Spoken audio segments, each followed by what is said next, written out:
नमस्कार दोस्तों, very good evening. मैं अभिषेक उपाध्याय आप सभी का अपने यूट्यूब चैनल पे स्वागत करता हूं। दोस्तों, जैसा कि आप जानते हैं कि हमने अपने चैनल में ऑप्शन सेलिंग को लेके एक नॉलेजेबल सीरीज लॉन्च की हुई है। 3 वीडियो अभी तक हम बना चुके हैं और उसको व्यूअर्स का लगातार स्नेह और प्यार मिल रहा है। ये चौथा वीडियो लेकर हम आपके सामने प्रस्तुत हुए हैं। दोस्तों, सबसे पहले मैं आपको ये कहता हूं कि अगर अभी तक आपने हमारे YouTube चैनल अभिषेक उपाध्याय को सब्सक्राइब नहीं किया है तो सब्सक्रिप्शन की बटन दिख रही होगी। सबसे पहला काम आप ये करिए कि हमारे चैनल को सब्सक्राइब करें और बेल आइकन को जरूर प्रेस करें, क्योंकि उसी से आपको हमारे अगले नए वीडियो की जो है नोटिफिकेशन मिलेगी।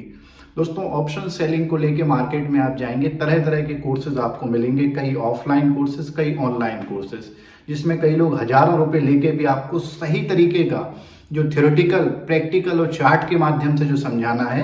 तो ये 3 इंपॉर्टेंट एस्पेक्ट होते हैं किसी भी चीज के। अभी हम जो अपने यूट्यूब चैनल में कवर कर रहे हैं, अभी आपके माइंड में हम इसकी थ्योरी बार बार आपके माइंड में पुट ऑन कर रहे हैं। और आपसे मैं रिक्वेस्ट करता हूं कि जो ये वीडियो हम बना रहे हैं उसकी थ्योरी आप इंटरनेट से ढूंढ लीजिए, या किसी किताब के माध्यम से थ्योरी देखें, थ्योरी पढ़ें और हमारे वीडियोस को देखें। तो आपको धीरे धीरे ये जो कॉन्सेप्ट है ये थ्योरेटिकली आपके माइंड में चलने लगेंगे। फिर इनको हम अलग अलग चार्ट्स के माध्यम से भी आपको एक एक स्ट्रेटजी को कैसे आपको इंप्लीमेंट करना है, अलग अलग स्टॉक इंडेक्स को लेके कहाँ स्टॉप लॉस सेट करना है, ये सारी चीजें। तो ये जो सीरीज है ये बहुत ब्रॉड होने वाली है। जिस तरीके से ऑप्शन सेलिंग की लगातार डिमांड बढ़ रही है और व्यूअर्स जो है ऑप्शन सेलिंग के इस कॉम्प्लिकेटेड जो माध्यम इसको सीखना चाहते हैं, इस इंस्ट्रूमेंट के माध्यम से हेजिंग भी करना चाहते हैं और अपने पोर्टफोलियो को एक बहुत अच्छा रिटर्न जनरेट करना चाहते हैं, तो इसके लिए हम जो है बहुत सारे वीडियो ऑप्शन सेलिंग को लेके बनाएंगे।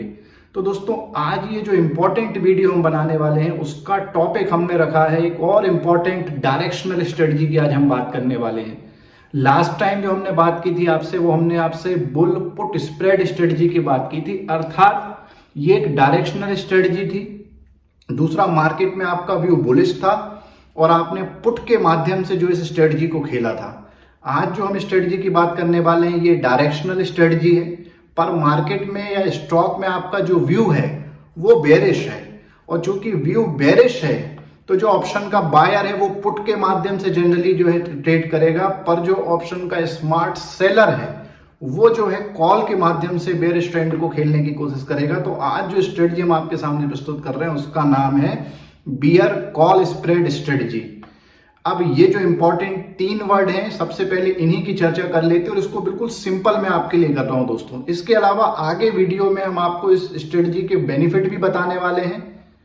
हम आपको ये भी बताने वाले हैं कि जब आप स्ट्रेटजी में काम करते हैं तो किन किन कंडीशंस में आपको प्रॉफिट हो सकते हैं और कौन सी ऐसी इंपॉर्टेंट बातें हैं जो आपको इस स्ट्रेटजी में ऑपरेट करते समय अपने दिमाग में रखनी है।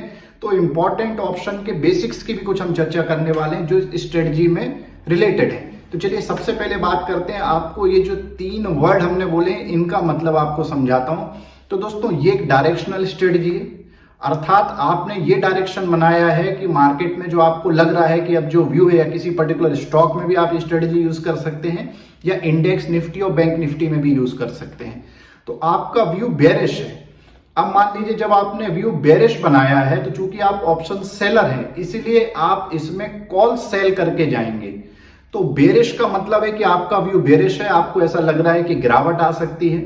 और दूसरी चीज, इसको आप कॉल सेल के माध्यम से, तो जो आप टाइप ऑफ ऑप्शन इस स्ट्रेटजी में यूज करेंगे वो कॉल है।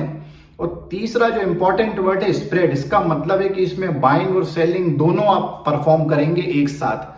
तो जब आप बाइंग और सेलिंग दोनों परफॉर्म करते हैं तो आपकी हेजिंग हो जाती है, और हेजिंग के क्या बेनिफिट्स हैं उसकी हम आगे चर्चा करेंगे। तो ये स्ट्रेटजी के 3 वर्ड थे, तीनों वर्ड का मीनिंग मैंने आपको सिंपल तरीके से समझाया। अब चलिए एक एग्जाम्पल के माध्यम से इस स्ट्रेटजी को समझने की कोशिश करते हैं।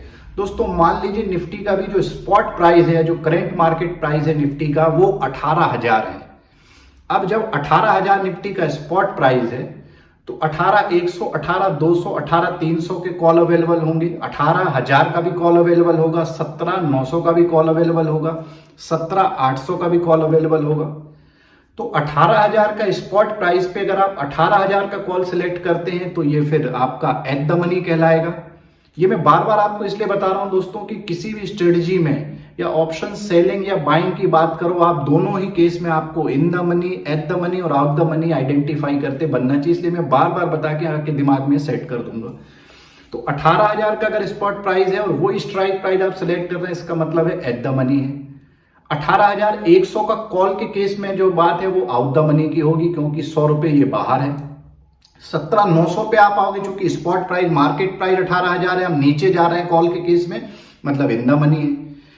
तो अब इस स्ट्रेटजी में आपको करना क्या है कि मान लीजिए आपका चूंकि व्यू जो है वो बेरिश है और आपको लग रहा है कि निफ्टी नीचे आ सकता है, तो अब 18,000 के अगर स्ट्राइक प्राइस के कॉल को आप सेल कर देते हैं और अगर मार्केट नीचे आता है तो उसका प्रीमियम घटना शुरू हो जाएगा और आपको प्रीमियम डिके का बेनिफिट शुरू हो जाएगा।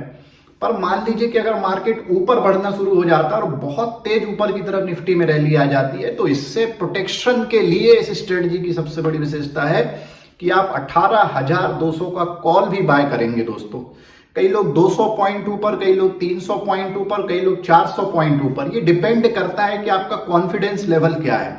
अब एक और अंदर की टेक्निकल बात मैं आपको बताता हूं दोस्तों कि 18,100 का प्रीमियम ज्यादा होगा, 18,200 का प्रीमियम उससे कम, 18,300, 400, 500, जैसे जैसे आप आगे बढ़ोगे कॉल के प्रीमियम कम होते जाएंगे। स्पॉट से जितनी दूर आपका जो है आउट द मनी कॉल होता जाएगा, प्रीमियम कम होंगे। तो अगर आपको लगता है कि आपका कॉन्फिडेंस ज्यादा और आपने जबरदस्त एनालिसिस किया है तो आप और भी बाहर का, पर जनरली 200 से 300 पॉइंट का जो स्प्रेड है वो बना के आपको चलना चाहिए अगर आप एक रिटेल ट्रेडर हैं और अभी बहुत ज्यादा आपको एक्सपीरियंस ऑप्शन सेलिंग में नहीं है। तो मान लीजिए हम एग्जाम्पल ले रहे हैं कि आपने 18,200 का कॉल जो है वो बाय कर लिया, 18,000 का कॉल सेल किया हुआ है, 18,200 का कॉल बाय कर लिया, तो ये आपका बेरिश कॉल स्प्रेड तैयार हो गया।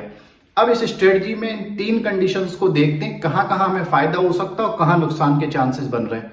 मान लीजिए मार्केट में गिरावट आ जाती है और निफ्टी में करेक्शन हो कि निफ्टी 18,000 का निफ्टी 17,900, 17,800 आना शुरू हो जाता है, तो आपको प्रॉफिट होना ही होना है, क्योंकि आपने व्यू बेरिश लिया है और मार्केट नीचे आना शुरू हो गया। पर अगर मार्केट कहीं नहीं जाता, ना ऊपर जाता है ना नीचे जाता है, वहीं अपने स्पॉट प्राइस के आसपास कंसोलिडेट होता है, साइडवेज मोमेंटम बन जाता है, इस केस में भी ऑप्शन सेलर को प्रॉफिट होना है। ऑप्शन बायर के लिए कंसोलिडेशन साइडवेज एक प्रकार का डिस्ट्रक्टिव हथियार है, पर ऑप्शन सेलर के केस में ये आपको जो है बेनिफिट देता है। तो दूसरी कंडीशन है कि अगर कंसोलिडेट होता है या साइडवेज होता है तो भी आपको प्रॉफिट होना है। तीसरी इंटरेस्टिंग कंडीशन ये है कि अगर थोड़ा सा मार्केट यहां से ऊपर जाता है, बहुत ज्यादा मार्केट ऊपर नहीं जाता, तो उस केस में भी आपको प्रॉफिट हो सकता है, क्योंकि हो सकता है कि प्रीमियम डिके होना शुरू हो जाए और टाइम वैल्यू ऑफ मनी का जो कॉन्सेप्ट है, जो प्रीमियम डिके होगा तो भी आपको बेनिफिट। आपका लॉस शुरू होगा अगर मार्केट में एक अनप्रेसिडेंटेड, अनएक्सपेक्टेड ऊपर की तरफ मूवमेंट आ जाता है और निफ्टी मान लीजिए 18,200 के भी ऊपर निकल जाता है। तो इस केस में दोस्तों चूंकि ये एक हेजिंग स्ट्रेटजी, आपने एक स्प्रेड तैयार किया हुआ, तो आपका लॉस भी प्रोटेक्टेड होगा। अब लॉस इसलिए प्रोटेक्टेड होगा कि आपका 18,000 का जो आपने कॉल सेल किया उसमें तो लॉस होना शुरू हो जाएगा, पर 18,200 का जो कॉल आपने बाय किया हुआ है, जो स्प्रेड बनाया है, वो आपके लॉस को कम करेगा, क्योंकि जैसे ही 18,200 के ऊपर मार्केट निकल जाएगा तो जो कॉल है उसका प्रीमियम बढ़ना शुरू हो जाएगा 18,200 का। तो 18,000 के कॉल में लॉस होना शुरू हो जाएगा, 18,200 में प्रॉफिट हो जाएगा। अगर मार्केट आपके डायरेक्शन के रिवर्स चला जाता है तो आपका लॉस भी प्रोटेक्टेड होगा। तो है ना दोस्तों, ये एक जोरदार स्ट्रेटजी है और ऑप्शन सेलिंग की जो डायरेक्शन की 2 बेस्ट स्ट्रेटजी मुझे लगती हैं, दोनों मैंने आपके सामने प्रस्तुत कर दी है। अब मैं आपको दोनों स्ट्रेटजियों के नाम बताता हूं जिनकी थ्योरी आपको लगातार स्टडी करना है और इन वीडियोस के एक एक लाइन को समझने की कोशिश करना है। और चिंता मत करिए, आगे हम चार्ट पे भी स्ट्रेटजी आपको समझाएंगे, कोशिश करेंगे कि अलग अलग स्टॉक्स के एग्जाम्पल से भी कि कहां पे आपको रेजिस्टेंस दिख रहा है, कहां सपोर्ट, और कैसे इन स्ट्रेटजियों को चार्ट पे उतारना है। पर अभी हम बिल्कुल बेसिक्स से आपके दिमाग में इनकी थ्योरी सेट कर रहे हैं। तो अब दोस्तों ये मैं बताने वाला हूं आपको, मैंने आपको ये बात ऑलरेडी बता दी है कि किन किन कंडीशंस में आपको जो है बेनिफिट होगा। अब इस स्ट्रेटजी के जो कुछ मेजर एडवांटेज है उनकी चर्चा करते हैं। दोस्तों चूंकि ये एक स्प्रेड हेजिंग स्ट्रेटजी है तो इसमें आपकी पोजीशन हेज होके चलती है, इससे लॉस प्रोटेक्टेड हो जाता है। दूसरी बात यह है, चूंकि आप इसमें हेज करके चल रहे हैं, आपने स्प्रेड बनाया हुआ है, तो जो मार्जिन रिक्वायरमेंट होती है ऑप्शन सेलिंग में वो कम हो जाता है।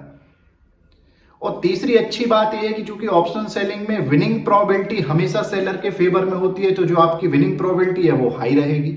तो ये 3 मेजर बेनिफिट आपको इसमें मिलेंगे। अब कुछ बातों का आपको ध्यान भी रखना है, जो हमने इसको लेके एक अलग कल जो गोल्डन बेसिक्स है जब आप ऑप्शन सेलिंग करते हैं उनको हम यहाँ पे रिपीट कर रहे हैं, जो इस स्ट्रेटजी में भी इंप्लीमेंटेड है। पहली बात ये कि अगर मार्केट में मेजर गैप अप या गैप डाउन है, इस केस में आपको इस स्ट्रेटजी को अवॉइड करना है। दूसरी बात ये कि अगर मार्केट में कोई मेजर न्यूज है, अपडेट्स है, कोई मेजर फाइनेंशियल डेटा है या कोई इवेंट्स है, इस केस में आपको जो है बेरिश कॉल स्प्रेड स्ट्रेटजी को अवॉइड करना है। तीसरी बात यह कि अगर इंडिया विक्स बहुत ज्यादा घटा या बढ़ा हुआ है तो इस केस में आपको जो है इस स्ट्रेटजी को अवॉइड करना है।